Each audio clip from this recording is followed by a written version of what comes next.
All right. So, welcome to my guest today. That is Rebekah Lovejoy, PhD and AMFT.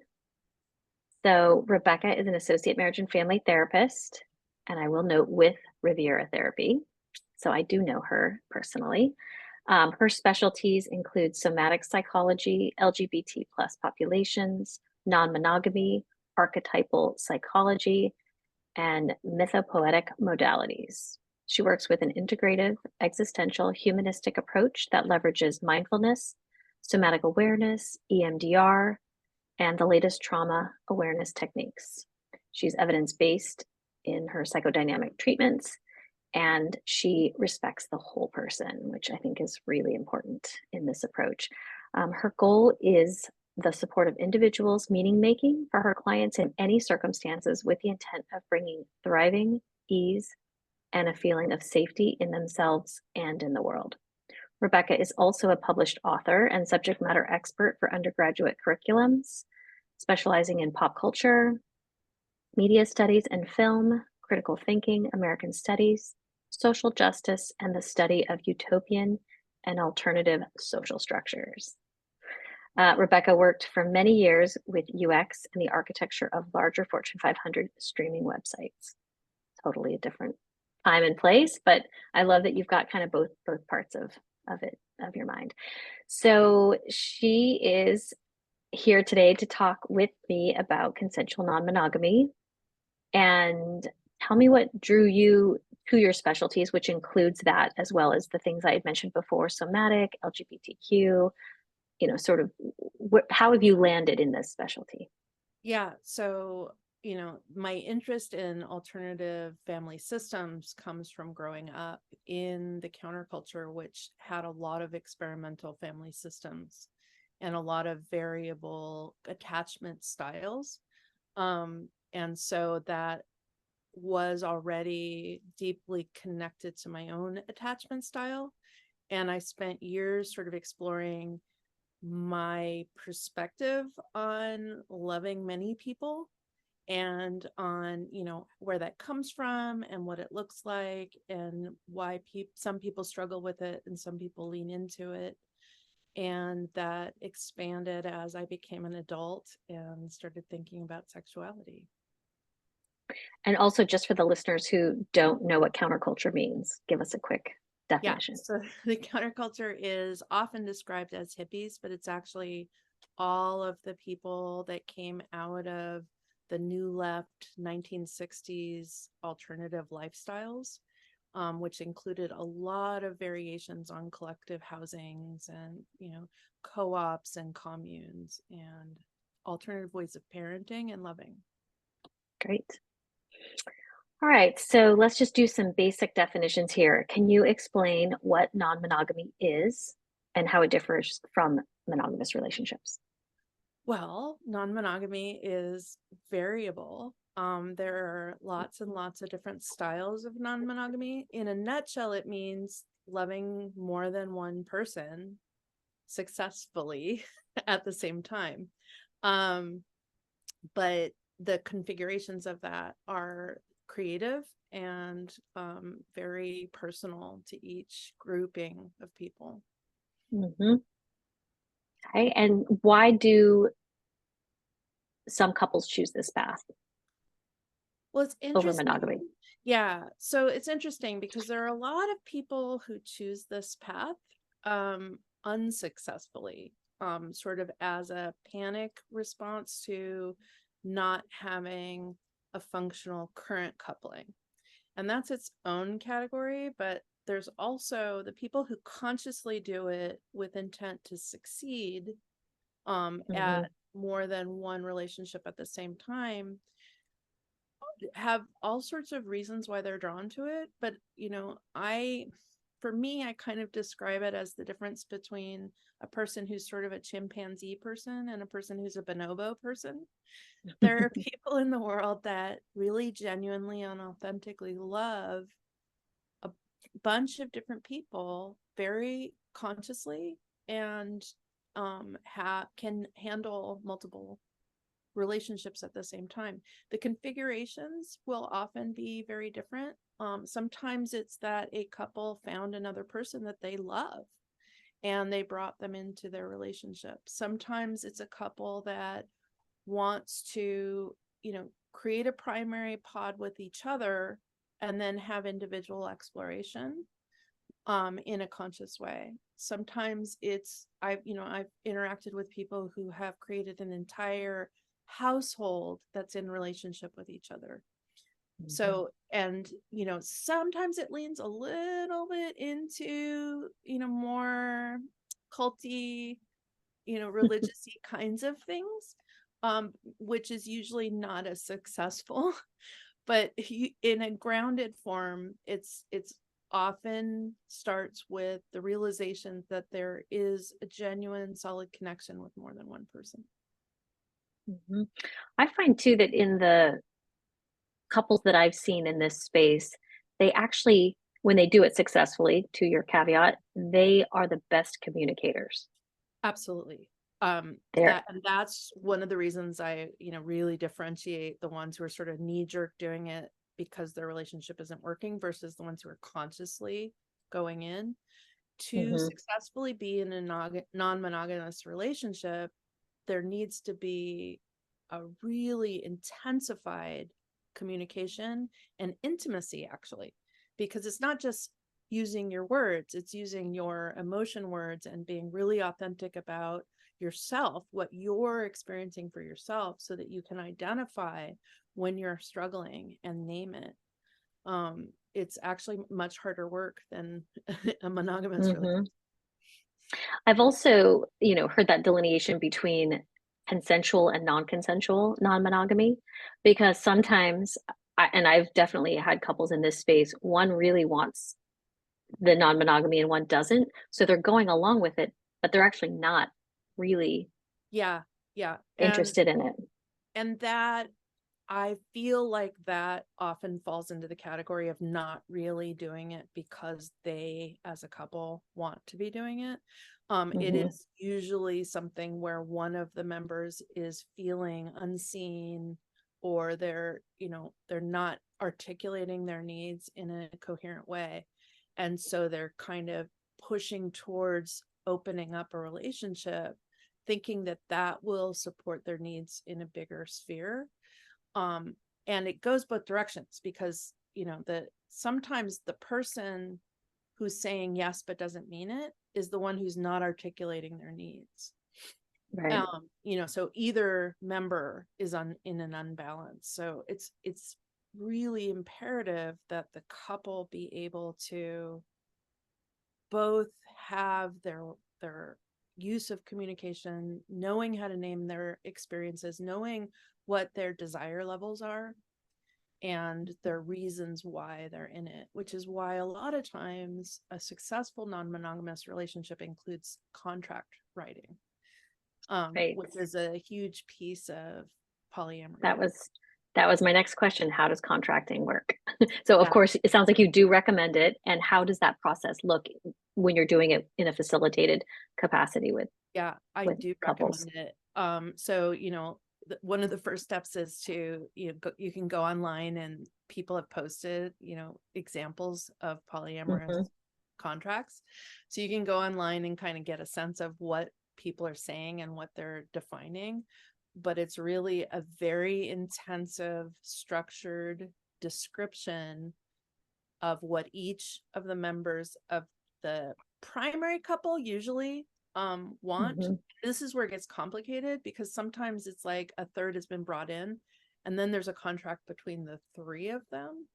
But usually it's because of the society we're in, usually people start out in what seems like a pairing of a monogamous relationship, and then they realize they want to open, in which case they're the primary partners to begin with as they're writing their contract.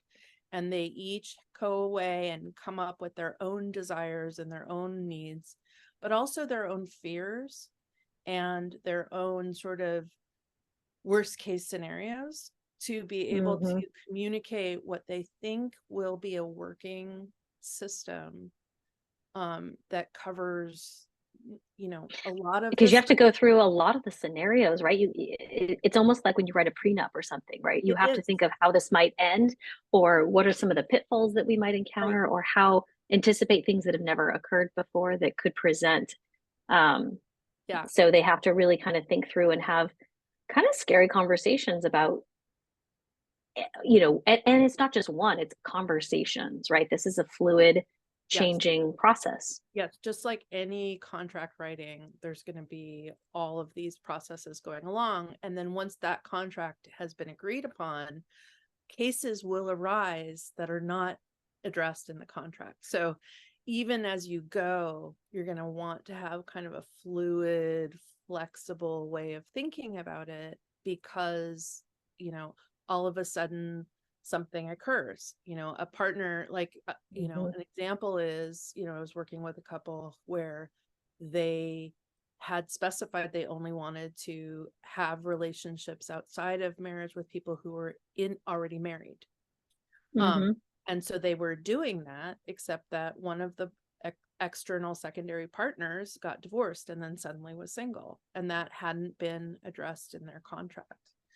And so they had to go back and revisit that. The other piece of this too is that we don't always know how we're going to actually feel until we're in a situation. So you might contract it a certain way, and then when that circumstance actually happens, it doesn't, you can't handle what you thought you could, or you don't feel okay about it anymore. And so it needs to be Yeah. Yeah. negotiated. And again, that's where the honesty and the maturity comes in with participating.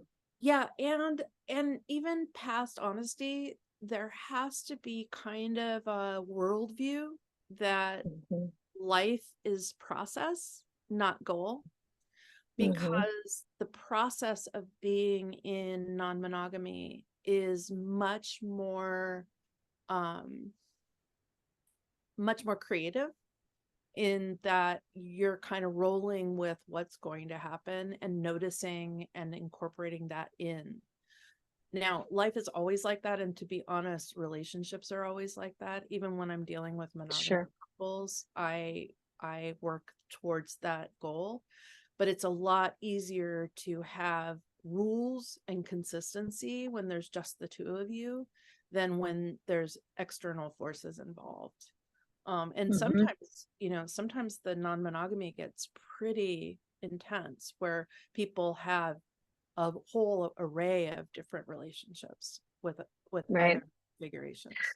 So also, if you could talk about the hierarchical options, because just because you start in a twosome doesn't mean that that twosome has more priority or significance.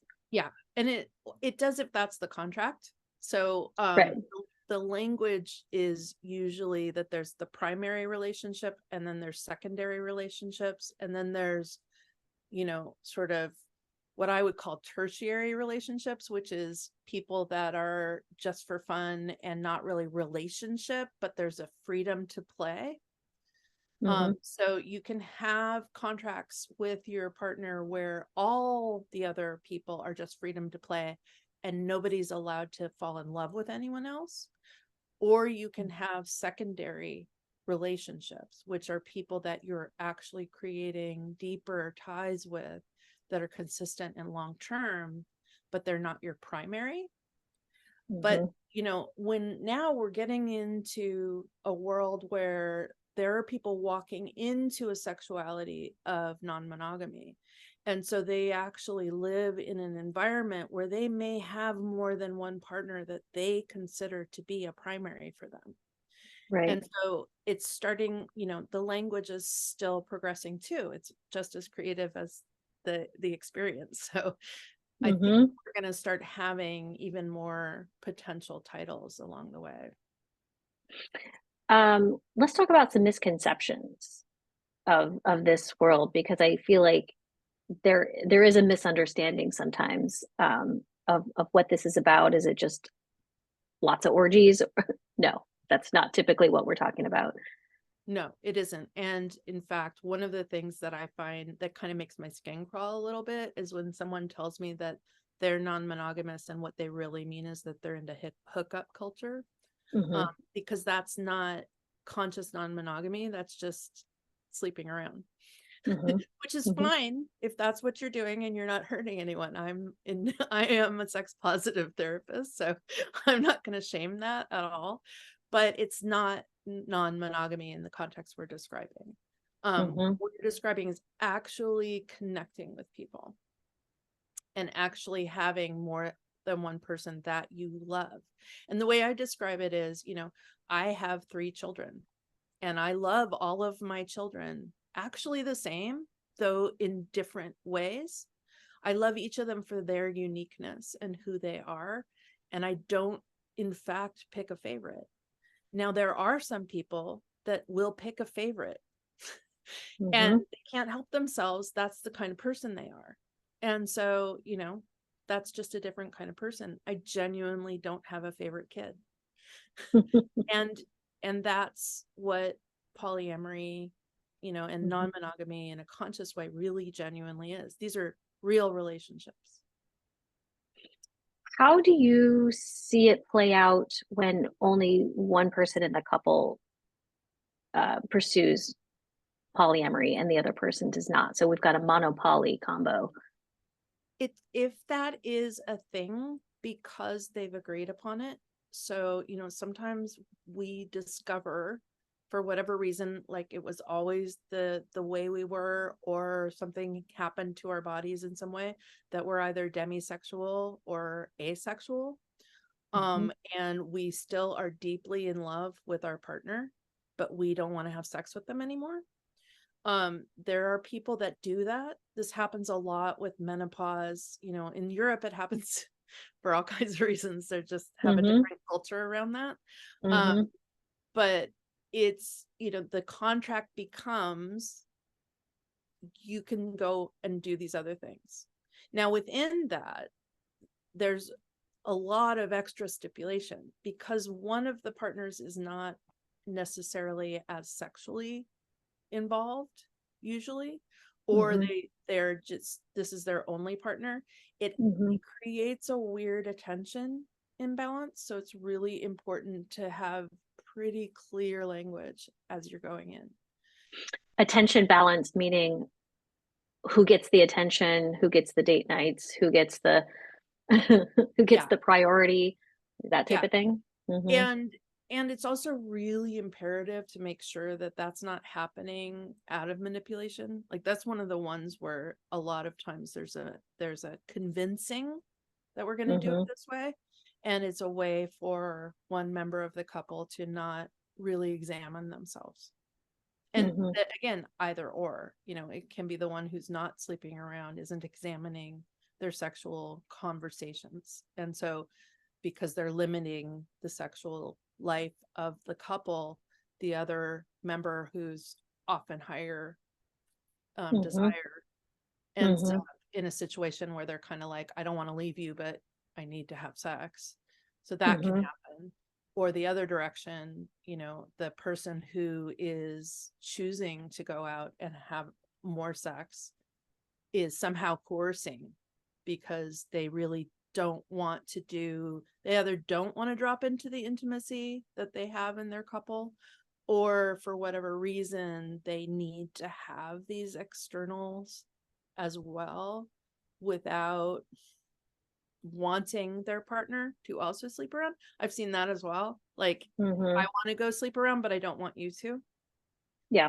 I've read studies where if anonymously polled, most people would love to have additional partners as long as their spouse didn't do it too. That's right. Right? That's right. Because that's like, of course, it's easy that way, Yeah. it's Yeah. not, And not the so easy when you both have emotionality, it. yeah, the emotionality of sharing is one of the Mm-hmm. biggest things that people run into when it actually comes time to sitting down with their primary partner and hearing about the good time that their partner had with someone else. A Mm-hmm. lot of people shrink up. It's like they Mm-hmm. don't, it's, the ideal is that you feel a sense of joy that your partner had some Mm-hmm. pleasure and is connecting with another human being, but that isn't often the case.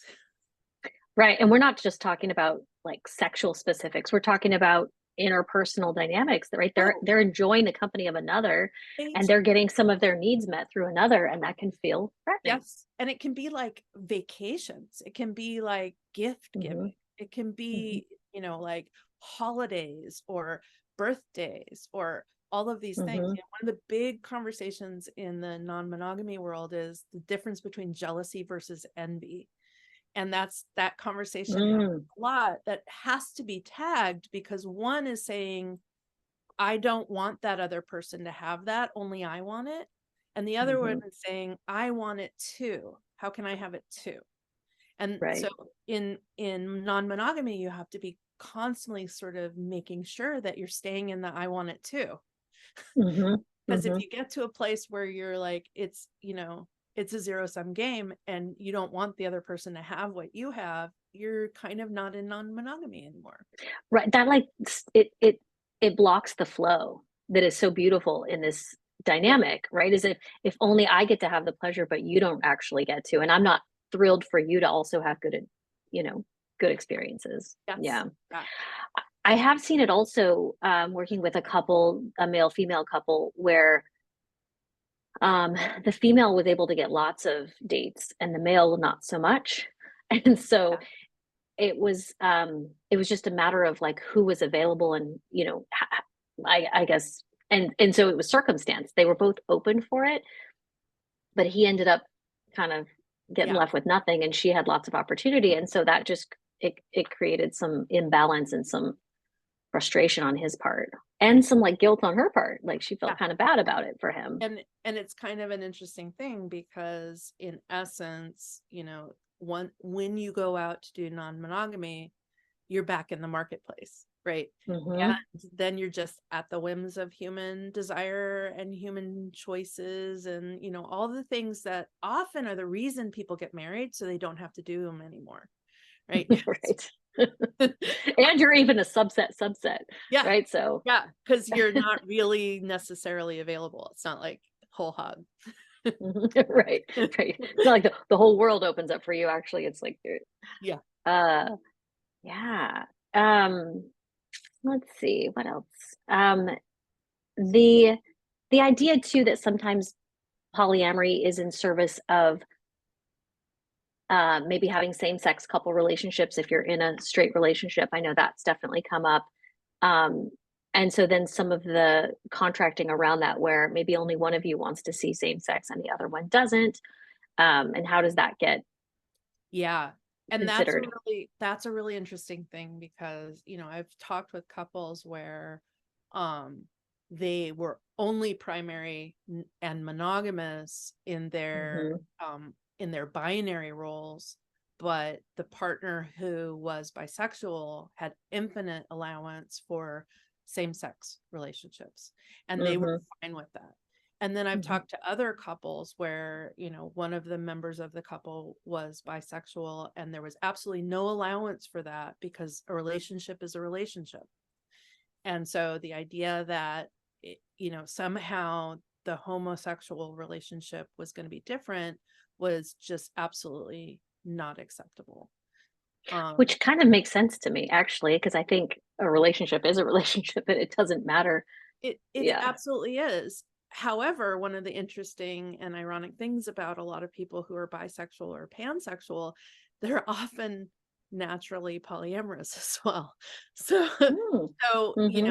that choosing to be in a singular relationship can often be a struggle for them if they're Hmm. going towards, either direction of Hmm. their sexuality. So that's, it's a strange extra hook that has to be Hmm. dealt with, which is a self-examination, really. Yeah. Um, so how do you navigate when you're working with couples that sort of new relationship energy that invariably happens, right? Because when any of us are newly seeing somebody, it's exciting. There's that, there's literally chemical things happening in your brain, but there's a lot of mystery, there's a lot of projection. And so the person at home is like tried and true and you know what they are and they're kind of boring sometimes. And this new little shiny thing is quite Yeah. different. And so they're all like whirled up about that. Yeah. And that creates probably maybe some tension or some Well, and jealousy. so when it's a conscious non-monogamy, a lot of the reason that they're consciously creating the contract is because this is a safe home base. So the way that I usually, sort of play with that is that the fresh thing is the excitement that they're bringing back home to the coupling, which is part of the reason for wanting to open a relationship, is to keep having that libido, because the libido charges, and then it charges everything. When we're, we know this from poets and painters for centuries, right? They're constantly having a muse, and the muse helps them to create their other things. So, that love experience is actually really fuels creativity. And I go both directions with this. This is how I examine people who are not successfully having the non-monogamy as well, is like, okay, well, if what you're looking for is libido and creativity, what are the other ways that you can generate libido and creativity, right? But it is that new love is a great way to get it. It's like a catalyst for, that's a great, reframe. Right? As long as that energy can not feel threatening to the partner at home and instead feel invigorating, right? It's bringing air and openness and ideas about maybe what lights you up and what interests you, and that's just information, right? It doesn't have to be. And in fact, if it's a really successful non-monogamous relationship, there's joy from both partners that there's this feeling, right? So they're both celebrating that. Right. I'm happy for your happiness and joy. Well, and also I'm actually getting some of the libido, because actually both partners get it. That's the fun part. How do you suggest that people in these configurations navigate having people over? Like, what, if you're both in partnerships, where do you have sex? Like, or how do you does one person vacate? Are you home but you're aware? Like, how does that happen? I mean, to be honest, this is where you start to notice that non-monogamy is either sort of very laissez-faire, or it's kind of a privileged sport. Because a lot of times you go somewhere else. Unless you're picking partners who themselves have their own spaces. If everybody's got mutual spaces, and it really depends, right, on the configuration.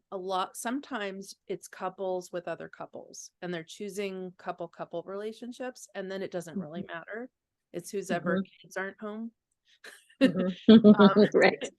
But if it's a situation where it's, a married couple and they have singles, they may go to that space, or they may have to be getting hotel rooms.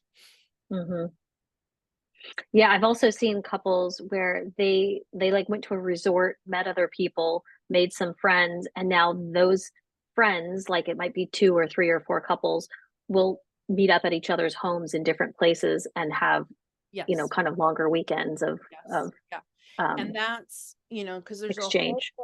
there's a whole variety of cultural like spaces for, the sex positive community, for example, where there's even, sex parties and that kind of thing that are happening at the same time. And in those spaces, sometimes there's individual rooms, and, some of that is more expanded, like kind of out there sex.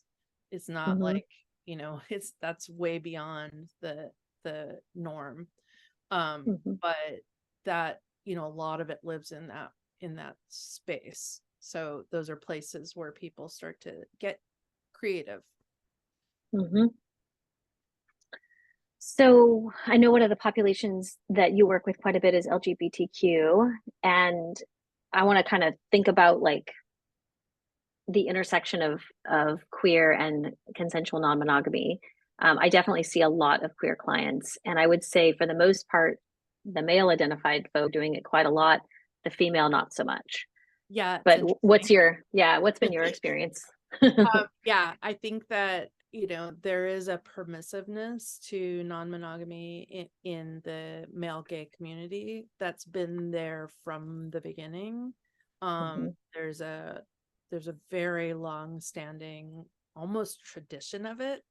In Mhm. fact, a lot of the time with my gay male couples, I'm working with them to learn how to have monogamy, because that's harder than the idea they get non-monogamy. The Mhm. monogamy is very intense and hard for them. And, there's a huge story around that. And a lot of it has to do with the AIDS epidemic, because there was starting to be modeling for having real relationships, and all of those men died. So it's kind of a tragic thing, but that's the residue.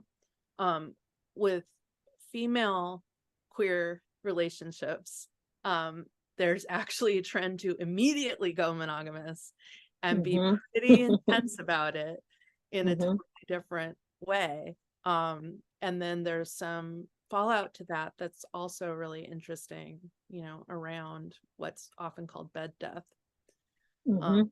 so a lot of times when women are opening their relationship, it actually is more mechanistic. It actually is trying to survive Mhm. the scenario of their sexuality, and in fact usually really strongly examining another alternative first is a better choice. Because Well, and within the family therapy realm, we talk about open and closed relationships, meaning open and able to have other stimuli come in, other ideas, other friends, versus the closed where basically we do everything together, we agree on everything, like the threat of outside. And lesbians in particular seem like they can really get into that closed configuration, they really and do. and it Yeah, sucks all the oxygen out of the relationship. it does. And it's really, unfortunate that that immediately creates that lack of libido. So, Mhm. as much as they're often, defining themselves as best friends, they're Mhm. usually like completely tired of the sexuality with each other much Mhm. faster. And it's in that scenario, the idea that bringing someone else in is going to freshen it doesn't usually work. It just creates, the move to another place. Right, right. So, It ends up feeling threatening to both, and then oftentimes it triangulates, and then yeah. yeah. And there's so many reasons for that culturally. Our society is set up for women to be in cliquish behavior by nature. So the best friend, you're no longer my best friend thing is already embedded into women's society. So when you get it in, Mhm. you add sexuality, it gets really bad. And yet there's also the dynamic of, because the queer community is relatively small, that most of the time there is a sort of whereas heterosexual people, when they break up, they move apart.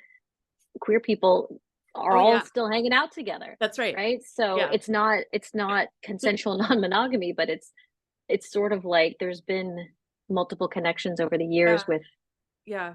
That's an those around them. thing. Yeah, it's not like a crash and burn. Well, I have seen crash and burn where it's like, we just don't speak anymore. I'm never going to, Mhm. I don't even talk to your Right. family. That's it. But it does also a lot of times they're still banded together unless they move out of town, right? Which Hmm. is that's the method. Hmm. Um, yeah, it's interesting because I think that because of found family, Hmm. there's a lot of configurations of non-sexual non-monogamy. Hmm. It's like we're already Yeah. poly by nature Yeah. in that Like the everybody's Boston marriage. yeah, Hmm. yeah. Yeah. Um, so, and we're kind of touching on this a little bit, but let's like discuss the impact of societal norms and stigmas on non-monogamy, or on the idea of like keeping your primary intact, not going for divorce, but expanding it in this way. Yeah, it has a lot of really strange implications. I think on one level, because it's a little bit taboo, it's sometimes more titillating for people to try it. Hmm. So that's one piece of it, but it also requires a lot more secretiveness for people who are in professional careers, Hmm. or are in some way responsible, or they're, political, whatever that is. We're starting to have jokes in popular culture about people coming out as having always been in a throuple. but Right. it's like, it really is very taboo. So, um, it's it's hard. It creates secrets where with people who would normally not be secretive. Hmm. And so, especially when you're going for conscious non-monogamy, that's by its nature a very like, I'm saying all the things, I'm completely revealed, I know myself and I'm proud of it. And Yeah. then you're out in the world and you're lying about it. Hmm. So it's, it can be really complicated and damaging, Hmm. to even to the relationship in some ways, that where Right, because people, there's a minimizing of or a hiding of the importance or the value of yeah, one of the part, and one or more it of the adds, partners. right, and it adds another layer to the requirements of connecting, because like I've worked Hmm. with couples where one member of the couple is really afraid of being outed and the other one is less afraid of it and kind of wants to just do it and be out in the world with it, and Yeah. is not, and the first couple member is feeling really like they're not being respected in their fear. Hmm. So it's like actually the open relationship part isn't an issue, but the saying it out loud to the rest of the world is. Right. Yeah. I last summer I had a party and I had a um throuple RSVP and I was like, oh, okay. And 1 year later, they RSVP'd again, all three of them. And I was like, oh, they stayed together. Look at that. Right. Because I was like, Yeah. is it different? Is it different? Nope, it's the same person. All right, Uh-huh. we Uh-huh. still got Yeah. we've still And got that throuple. and it's kind of funny how it's like it's such an odd thing in Hmm. in our society. It's so not normative that we are surprised when it lasts. It's like Hmm. that's sort of, Yeah, you're kind of like an alien if you actually manage to stay consistently non-monogamous with the same people your whole life. yeah. What about parents who are in this Who have children. configuration? Hmm. I mean, so, on the one hand, if you're clear and conscious and you're being like in your integrity, you're already a better parent than everyone else. So, True. kids will grow up with whatever it is. And, I've known kids who lived in cults, right? Hmm. Who, as long as everybody was being kind and loving, were able to get through that. That's not usually the case. Cults are actually quite damaging. I just want to say Hmm. that. But it's like the scenario and the configuration of loving people doesn't damage children. It does Hmm. create complications around like school events and friends coming Hmm. over, depending on, the friendships that your kids have. So it's not easy. But it's, as far as like actual like issues with the children themselves, that's usually not a problem. Hmm. Yep, that makes sense. So kind of dipping into your depth side of things. So using kind of the archetypal psychology to understand the pull towards this or the curiosity about and the desire and motivation to be poly. So, our psyches have a lot of internal pieces. Um, Even in Jungian and more so in the later archetypal psychology, we describe the idea that we have these internal characters in us, personas, that are part of our expression.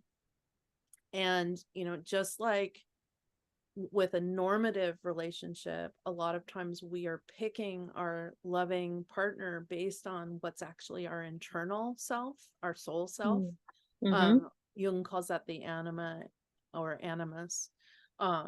We do that with all of these different parts of us. So, you know, the pieces of us. James Hillman likes to say, we're not an I, we're a pantheon. Like the Mm-hmm. I is just the ego, and the ego should be the servant who makes sure we cross the street without getting run over. But we have all of these other people inside of us that have grown from our experiences, from, you know, our whatever our soul is sort of connected to, and a whole person is integrated, so they're all in conversation with each other. But that doesn't mean that those people don't desire different things. So, Yeah. you know, having those attachments to multiple people is usually because some part of our own self-expression is uniquely interested in this other human being, which is very different from the other part of ourselves, which is uniquely interested in somebody else, right? Well, So, intuitively, that makes sense because we have different friends and different friendships that serve exactly. parts of us. Like we Yeah, understand that from that. It's just then kind of having it be a deeper right. sexual relationship. And some of this is, you know, it's important to know that humans have always been polyamorous. This isn't like a new trend that it just existed. Mhm, If you go back into some of the ancient texts, like one of our oldest human stories is the Mahabharata, which comes out of India. And it's, you know, what we mostly know about in the West is a very small section of it called the Bhagavad Gita, but that's embedded inside of a frame story of a group of people that are traveling through this huge adventure. And it's a woman who's married to 7 brothers. mm. And they're all, you know, happy with Sounds that exhausting. situation. Right.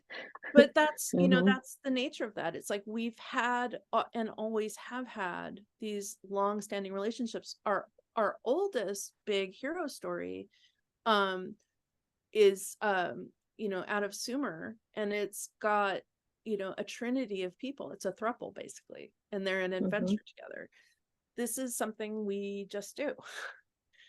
So Hmm. for whatever reason, and when we do it,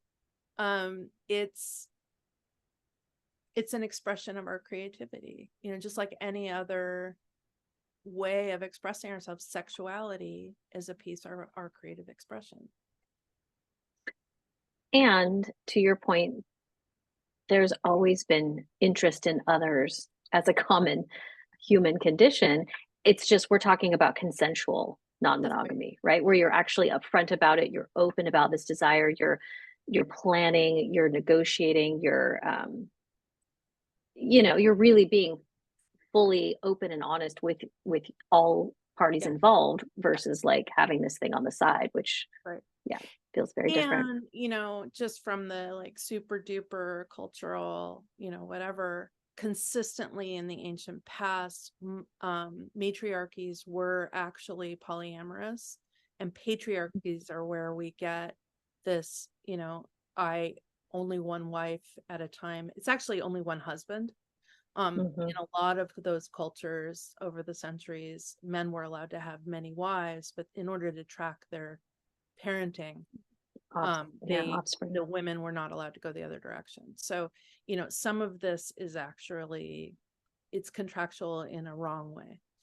Hmm.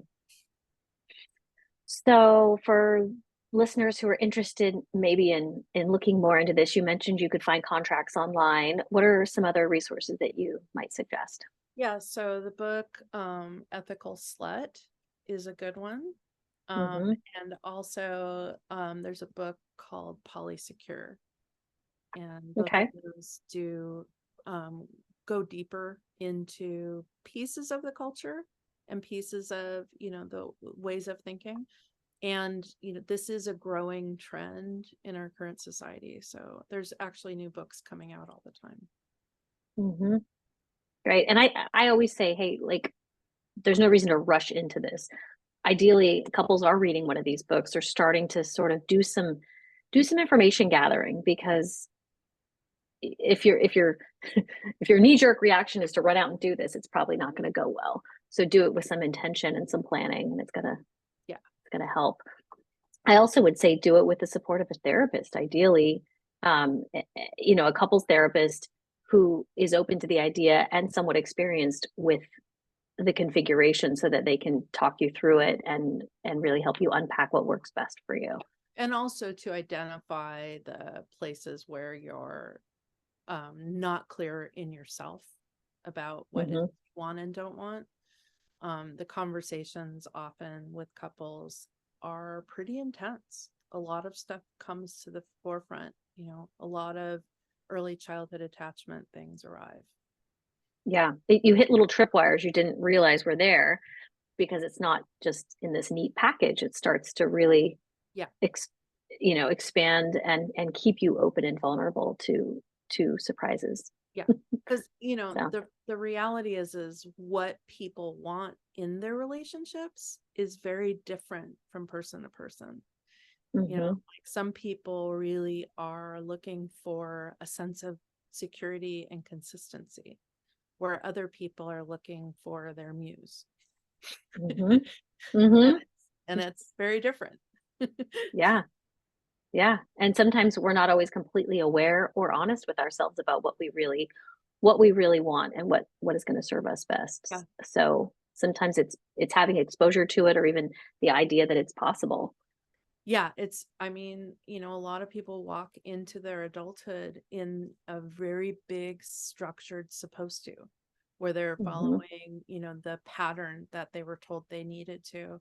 And it often takes them, a lot of the people that I have in my practice who are exploring this are older, because they've gotten past that first phase of, settling their households and doing all the things and becoming successful, and they realize that a whole part of their self is not being expressed. And now they're like, okay, wait, it's time for me to question this system mhm. that I was buying into. Yeah.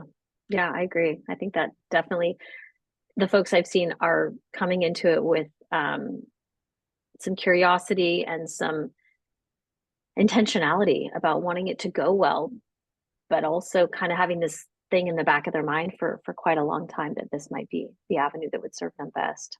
Yeah. Yeah. Well, thank you so much for talking to me Yeah. today. You can find Rebekah at her website, RebekahLovejoyTherapy.com. She is also offering services through Riviera Therapy. So if you would like to book an appointment with her, reach out. And thanks so much. Thank you. This was fun.